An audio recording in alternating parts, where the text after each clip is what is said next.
TeachMeGrappling.com. I'm back with the belly to back suplex. So watch as I back arch through and stop. Notice how my head does not crash into the pad. My opponent crashes into the pad. You want to back arch straight back. My arch is not as good as it used to be when I was younger, but still good enough to put that opponent first. And then you want to turn out at the last moment, and that way he takes the impact and you do not get injured when you do this. So I'm going to do a drill now to show you how to develop a back arch throw like a suplex. I'm going to handshake like an arm wrestling match with my partner. Step forward, feet about shoulder width, and then I'm going to look straight back and back arch. He's going to hold me up. That way I don't land too hard on my head. My hand's there for a little bit of bracing. And then as you come up, keep your chin away from your chest. Don't put your chin down. So here's a look at from the back. Look straight back, hand back, and touch your head. You want to imagine that you're going to look straight back, looking for the mat. So the better your back arch, the better. But even if it's not so good, as long as you get the confidence to pop your hips and go straight back, you'll be fine. So most people don't develop this, and that's why they're so afraid to do suplexes or even teach suplexes or practice them. So the next progression is going to the dummy, and you want to pick up a throwing dummy. You can lock with any kind of lock you like, but I'm using a gable grip. Pinch your elbows. I'm going to bend my knees and then pop my hips, arch straight back, and then you want to get that dummy to hit first. Once the dummy hits, you want to turn out. Hopefully you can pop your hips and then not even touch the floor with nothing but your feet.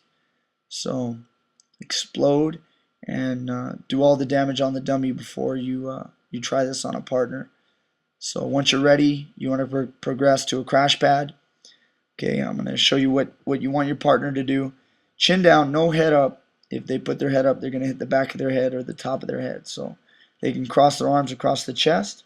Don't stick your arms out. You can break fall, but if you stick your arms back, worrying about landing, somebody's going to get a dislocated elbow or shoulder. So tuck your chin, and then when you go back, you'll land like so. So I'm going to use my partner here. Lock my hands, get underneath his hips, kind of low, bend my knees, and then pop, pinch my elbows.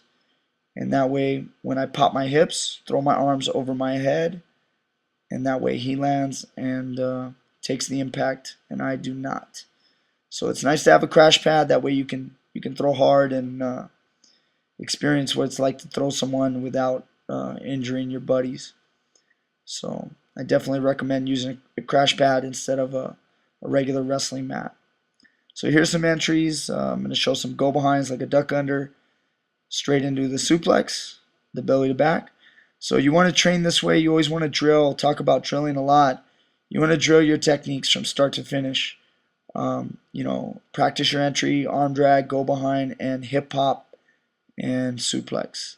You don't want to wait too long when you're behind someone. That's going to give them time to get hand control or maybe hook your leg with one of their legs, which will slow your suplex down.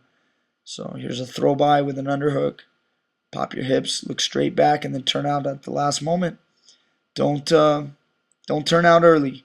That's what's going to make it where your opponent doesn't land on the back of their neck or shoulder or even possibly their head if it's in a competition, if they don't know how to fall. So show you a couple more. There's another throw by. Explode, pop your hips, throw the arms over your head, and get good at the suplex. Then you'll pull it off in competition. Thank you guys so much for subscribing to my channel. If you haven't already, please do so. I appreciate all your help, and I'll have more videos in the future. Thank you.